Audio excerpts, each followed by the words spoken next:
Il était une fois dans un pays loin d'ici un empereur qui était si coquet qu'il changeait d'habit à chaque instant. Tous les jours, l'empereur montrait un nouveau vêtement, et il parcourait les rues de la ville pour se faire admirer. Pour lui plaire, les courtisans lui faisaient force compliments. « Oh, sire, quelle élégance! Ce velours sied si bien à votre majesté !»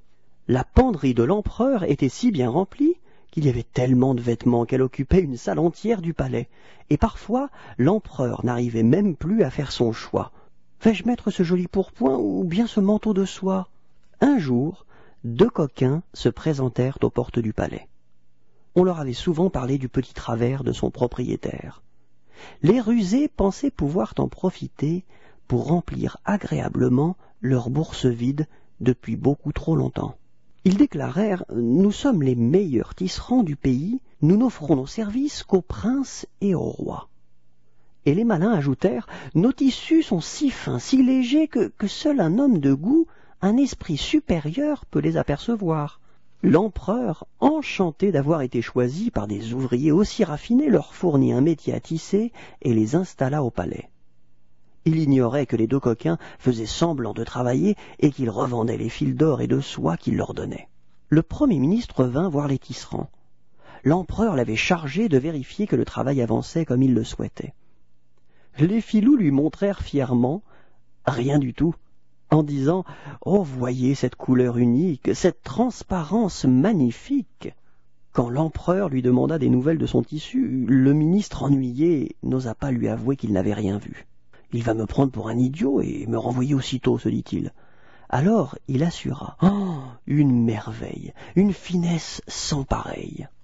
Les deux compères annoncèrent enfin que le tissage était fini. Il était temps de coudre l'habit. L'empereur arriva pour l'essayage. À son tour, il ne vit rien du tout, mais n'osa pas le dire aux filous. Alors ceux-ci ajoutèrent « Oh, sans souliers assortis, l'effet sera gâché !» L'empereur enfila le pourpoint imaginaire et mit à ses pieds d'invisibles souliers. Les deux coquins félicitèrent l'empereur. « Oh, votre majesté porte la toilette avec une élégance parfaite !» Et tout naturellement, ils demandèrent leur paiement. Le souverain voulait tant son habit qu'il crut le voir vraiment. Il organisa un défilé pour le montrer à tous ses fidèles sujets. Suivi par les coquins, portant la traîne invisible du vêtement, l'empereur marchait lentement dans la rue en petite tenue. Et tous l'acclamaient en criant « Bravo, qu'il est beau !» car ils savaient que seuls les idiots ne voyaient pas le tissu. Mais voilà qu'un petit enfant, qui n'était pas au courant, s'exclama en riant « Ah, l'empereur est en chemise et il a les pieds nus !» Les gens réalisèrent soudain que c'était la vérité. À leur tour, ils se mirent à crier « Regardez, l'empereur n'a pas d'habit !»